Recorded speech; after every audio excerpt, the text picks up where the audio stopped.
is BBC Radio 5 Live. We have that list of Muslims who were extradited recently, of course. We have also Gary McKinnon, who was not. We have, though, in the past, as I mentioned earlier on, the NatWest 3, Giles Darby, David Birmingham, Gary Mulgrew, who were accused of defrauding the NatWest. And 28th November 2007, they pleaded guilty to one count of wire fraud in exchange for other charges being dropped. They were indicted in Houston, Texas, on 7 counts of that.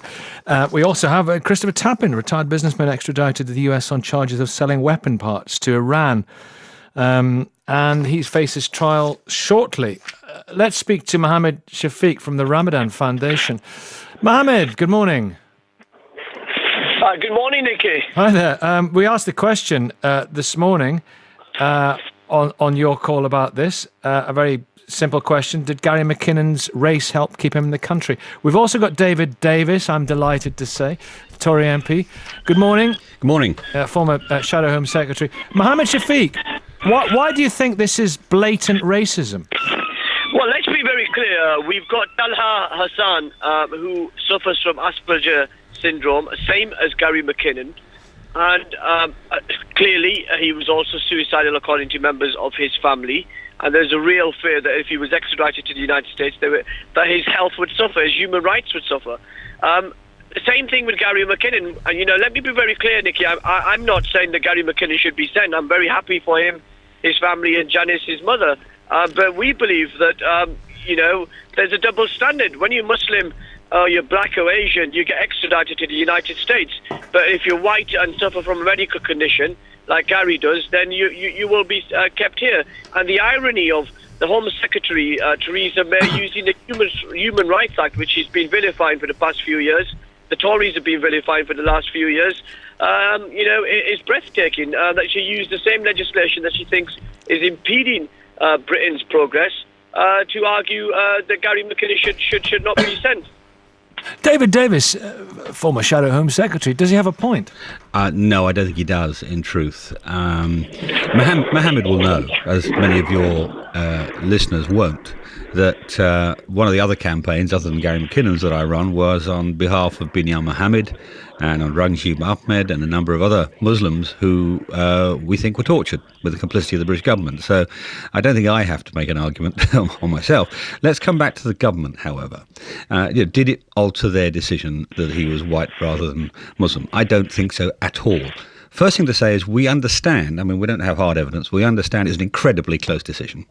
Second thing is, I don't know anything about Mr. Assam's Asperger's, but what we do know is a number of doctors actually said, not just his family, but a number of doctors, Home Office approved doctors said of Mr. McKinnon that he would very likely commit suicide. Not might, very likely. That was the probability that he would commit suicide. And I think that was, at the end of the day, what moved the case. What's more, there are, as you've already highlighted, a number of white, I don't know, Christian or whatever they are, but white people who have been deported, and in my view, actually with almost equal injustice to Mr. McKinnon.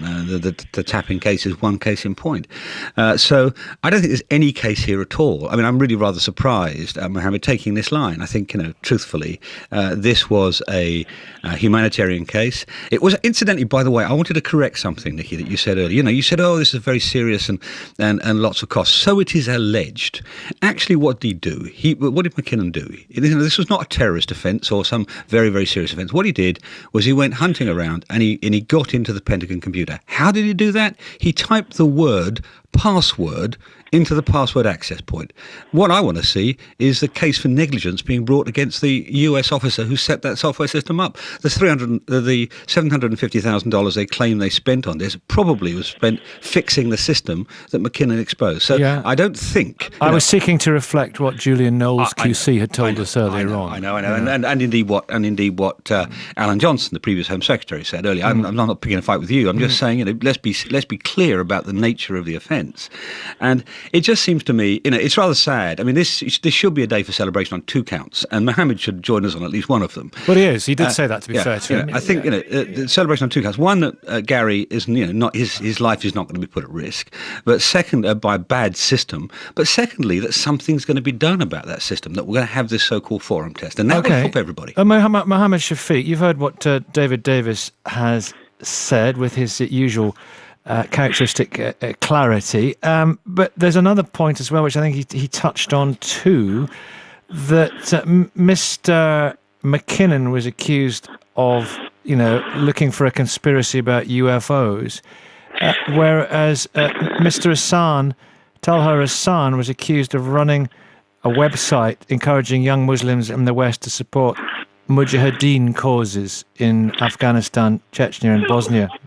Well, according to the United States, I can just say David has got a great record in civil liberties, and I've supported him in the past, including his by-election. So, we're not questioning David's credibility, but we are questioning the government's credibility when it comes to this issue.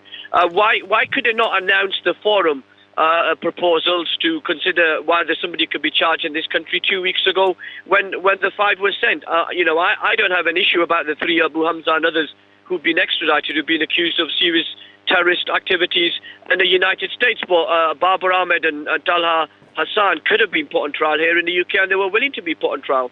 There's a perception out there, whatever the establishment say in Westminster or Whitehall, out there in the country, there is clearly feelings that people feel that there is a double standard. But you haven't acknowledged the question about the different nature of the crimes, looking for UFOs. Well, Nicky, if you look at jihadism. Well, with respect, if you look at what the United States government has said, they said this was the largest infringement of their secure sites in a very long time, and so you would think that with those sort of allegations against that Gary McKinnon, he was looking for little green men. Well, he says he was looking for green men, and so I'm not. Like I said, I'm very, very happy for Gary and his family. I don't believe anybody should be sent to the United States on these sort of trials. They should be put on trial in this country. We've got a great impartial justice system with integrity. So we do have an impartial justice system with integrity. Absolutely. But you're just telling us this morning we don't. No, I'm saying when it comes to putting people on trial, that evidence should have been presented to a judge in this country, and our citizens should have been put on trial here. Okay, David Davis. Well, we did. Look, there are two issues here. Let's deal with the issue of whether they should be tried here. I don't know enough, frankly, about the Talha Hassan case to authoritatively comment on whether he should have been tried here or not.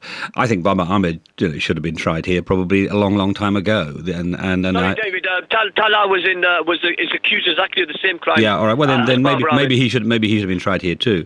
But the truth of the matter is that the previous government signed up to this proposal. I opposed it at the time. You'll remember, Mohammed. Yes, I do, yeah. And they signed up to it, and they signed up on the basis of essentially, they said terrorist, very serious offences, terrorism and paedophilia were the 2 issues they raised. So I've long argued that people should be tried where they commit the crime, if that's available. Now, that wasn't available, and we've still got to go through the process of renegotiating with the USA and actually introducing the new law into the House of Commons. It's all a good thing it started, and frankly, if it had been my call, it would have started earlier, but I don't think it's got anything to do with race. It's got to do with the slowness of the Home Office coming to its decisions, not to do with race at all. Let's speak to you. You say you don't know much about the not enough Hassan case. Not enough to authoritatively comment. Well, you can listen to his brother Hamza Hassan. Good morning. Hi, thank you for having me on this show. Thank you for coming on this show. David Davis has acknowledged that he doesn't know enough about this case. Would you enlighten all of us about your brother? Yeah, David Davis and Julian Knowles just asserted false information here because Talha has an assessed suicide risk that was provided by medical doctors in a British prison and even from an American criminologist. So Julian Knowles said something completely false, saying there wasn't suicide risk present. They have the same assessed suicide risk, Gary McKinnon and Talha. And I think we're putting a bit of... I'm someone who campaigned for Gary McKinnon. I campaigned for Richard Adwyer. I campaigned for Barbara. But we're putting a bit too much spin on what Gary McKinnon said. I mean, he left a message on an American computer saying US foreign policy is akin to government-sponsored terrorism these days. It's not a mistake to use security standard on September 11th. I am so low, I will continue to up at the highest levels. That's what he put on an American computer. That's not looking for green men. Tell me about your brother's Asperger's and how that may have driven any obsession that he's alleged to have had in a jihadist website. This is about my brother's vulnerability, and my brother's a vulnerable citizen, just like Gary McKinnon. And let's bear in mind that half of prison suicides take place in solitary confinement in America, and these conditions, putting someone 24 hours a day without any human contact, without access to their family, is as the United Nations Special Rapporteur on Torture said, torture. There's no ifs and buts. That's if I was to say to Gary McKinnon's mum, did he tap into computers? She would say. I love Gary McKinnon's mum. She would say yes. So if I were to say to you, did your brother help run websites encouraging young Muslims to go in? I'd like to clarify. Let's be precise and be precise, responsible journalism. My brother's accused of having marginal association, allegedly, with a website that was obsolete for 5 years at the time of his arrest. And he had what's a marginal association? I'm only trying to find out for our listeners. I'm sure. Yeah, I'm sure he's not. And when you say running and administering, these aren't. So the U.S. indictment alleges he distributed some DVDs about Bosnia, and says that constitutes aiding and abetting. And as I said, Dalha's never been convicted, found guilty. The extradition law, which is appalling a bit of law, and I agree with you. It's not just about Muslims. It's about the basic elements of British justice for British citizens. All these basic things: the presumption of innocence before guilty, the cornerstone of a justice system, that's thrown out of the window. All these basic rights, like access to your family, habeas corpus, they're all thrown out the window out of a dumb piece of legislation that even David Blunkett regrets introducing in 2003. So. But let's be clear, we agree about that. I mean, some of us have fought this for a very long time. Some of us wanted. There was a complete cross-party consensus on it. It's a completely silly piece of legislation that should have been scrapped. Well, sadly, there wasn't a cross-party consensus. Actually, it was a raw fight in the House of Commons, in effect, over this. 85% of Parliament, when polled by Liberty. Eventually, but they didn't say so publicly. That was part of the problem. If there had been 85% of the votes on my side, we would have won. Every single member of the cabinet. Okay, David Davis, are you enlightened listening to Hamza? I'm a little bit, but I don't think there are two issues that are being asserted here. Number one, that this procedure is terrible. We agree.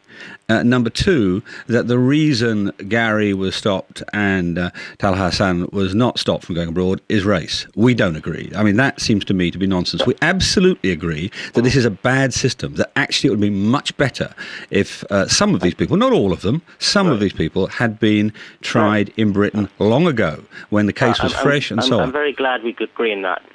And there's never been any doubt about that. Can I add that Gary McKinnon was granted bail as a result of his Asperger's syndrome, whereas my brother was detained for the equivalent of a 12-year sentence without being found guilty of anything. Yeah, now this is, and he has the exact same thing, Asperger's syndrome. Right, this is where the actual crime becomes an issue. That's the alleged. Okay, David Davis, what do you mean? The alleged crime then becomes an issue. That's whether the alleged crime becomes an issue. Because all right, what Mr. Hassan has said is that Gary left comments on the US computers, and I'm sure he did, and I'm sure that's one of the things that provoked them to be so cross about it. But the simple truth is he's not accused of terrorism, or aiding and abetting terrorism, and the conditions for bail are different there. Now, as I say, I don't know enough detail to say, well, actually, Mr. Hassan should have been granted bail or not.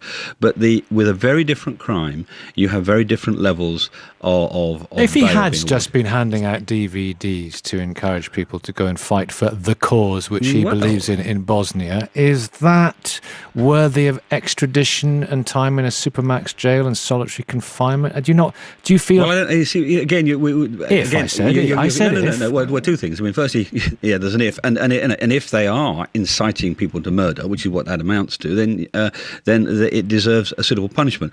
But the thing you're conflating is the agreement that people should spend a lot of time in supermax jails and so on. That's why many of us opposed this proposal in the first place, that the pressure it puts on people. And that would have been true. It's true of Tapin too. It's true of, as you said, of the NatWest 3. I mean, they were basically coerced into a guilty plea by the system. There's another issue though, David Davis, which I'm sure Mohammed Shafiq will agree with, which is a deeper issue, which Gary McKinnon was a huge public campaign for Gary McKinnon, led by the press, led by the Daily Mail. If Gary McKinnon actually led by his mother, led by his mother. Let's be clear. Absolutely led by his mother. But the newspapers were. I think this is an important point.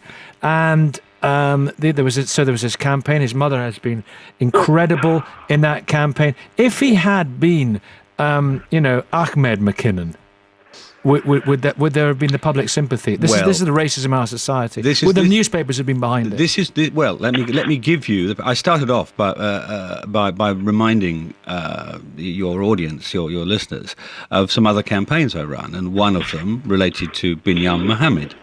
Who Mohammed will be very familiar with, and on that case, I had out-and-out support from the Daily Mail, surprisingly you might think, from the Times. In fact, the only two papers that didn't support us were the Sun and the Telegraph at the end of the day.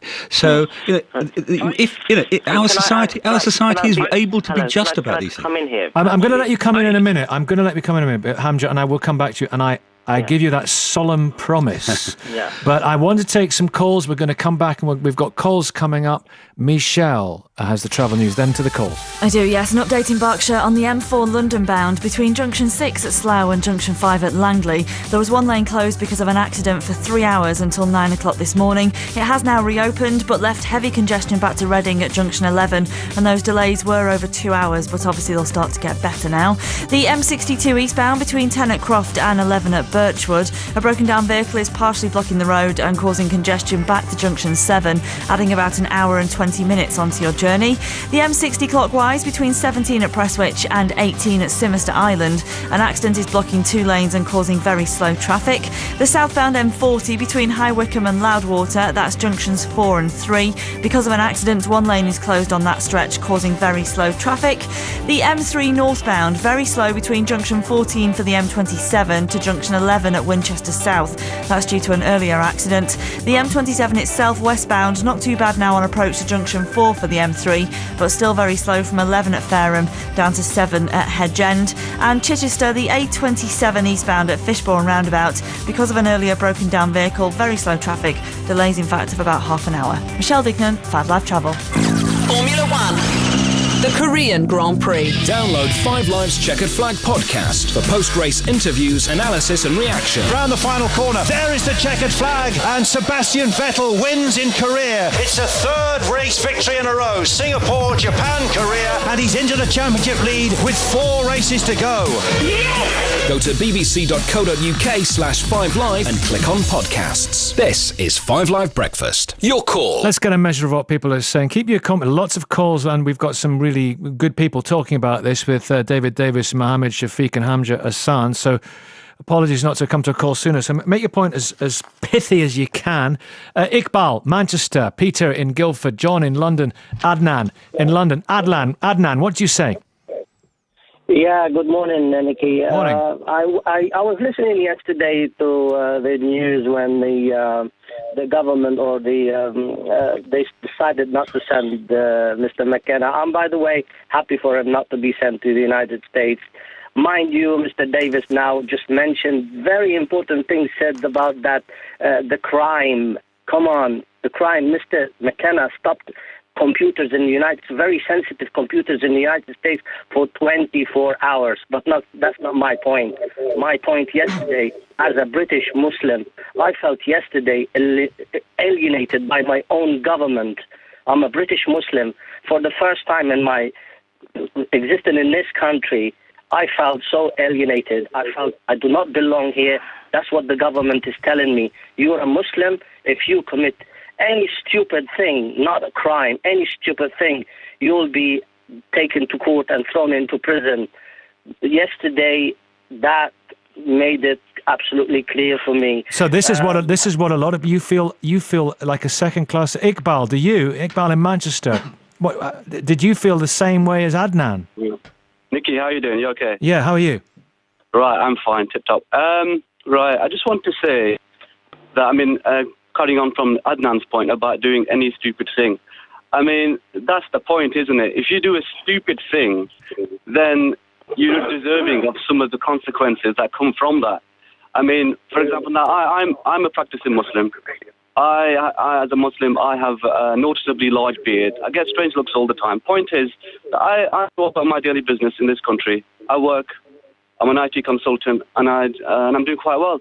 And point is that I go about my daily business, and outside of that, I go about my duties as a Muslim. I pray. I do everything I can as a Muslim in this country, and I've never had any issues with the authority.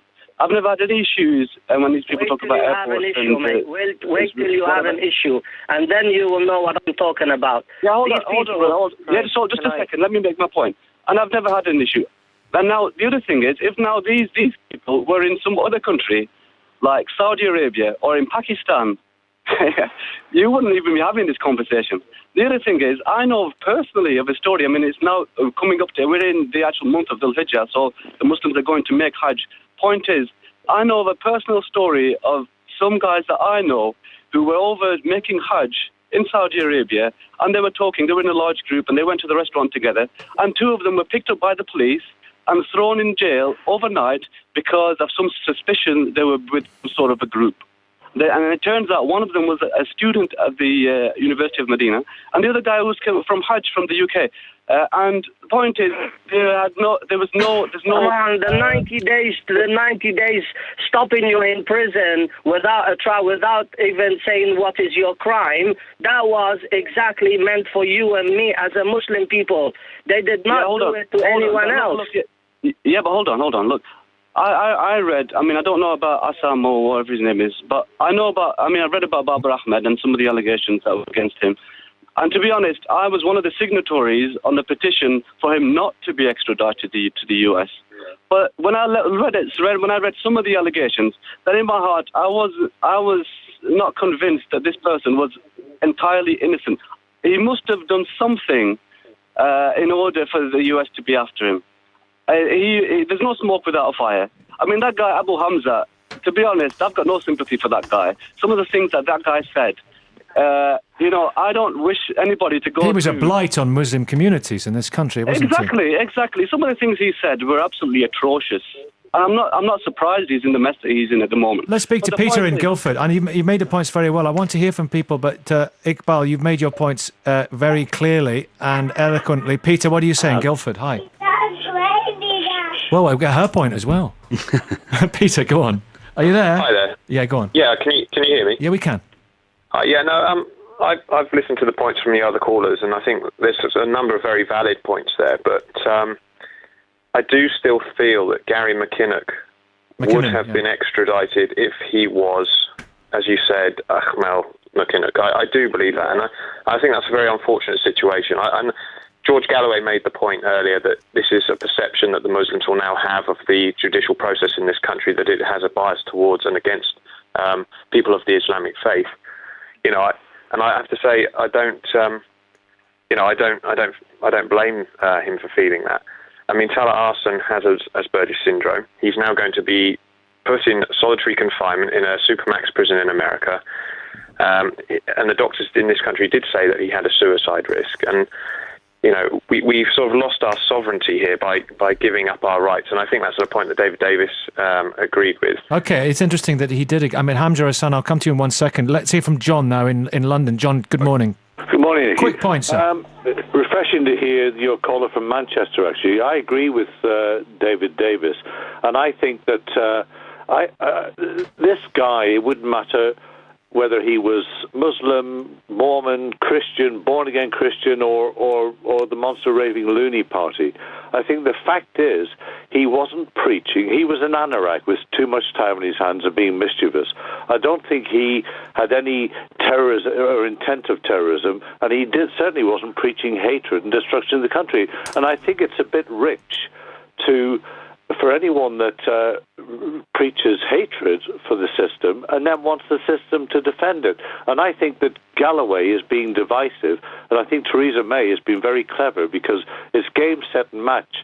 For an act that's been vilified for a few years now at least, she's actually shown that it can be used to the good of and with popular support. And had he been Ahmed, I've forgotten his surname now, this chap that's just been allowed to stay, he would have had my support because he wasn't a terrorist. Okay, Hamza Hassan, you hear that?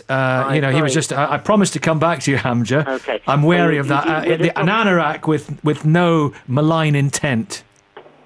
So I just want to get back on this Daily Mail point, which is that the Daily Mail, which spearheads the campaign for Gary McKinnon, refers to Talha and Baba as other unwanted guests. Exact quote. I mean, that says a lot. So. Why? Because they're British citizens, or yeah, they're British citizens who were born and grew up here, pay their taxes here, studied here.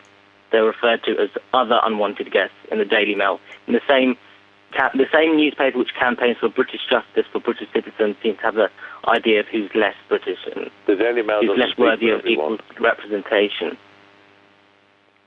And also, in addition, an academic called Nisha Kapoor wrote an extensive investigative academic paper in a journal called The State of Race, investigating the disparity of responses from people like Lord Carlisle to thing. And as you said, Davis doesn't know very much about the case, but he's already concluded this is not about this and that. Institutional racism is quite a charge, isn't it?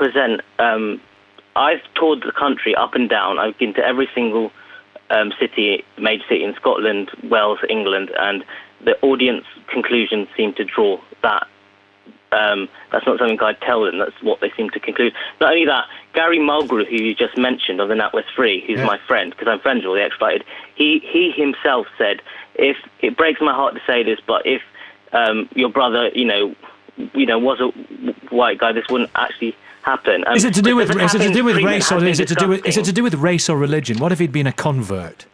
It's not. I think it's a mixture of both.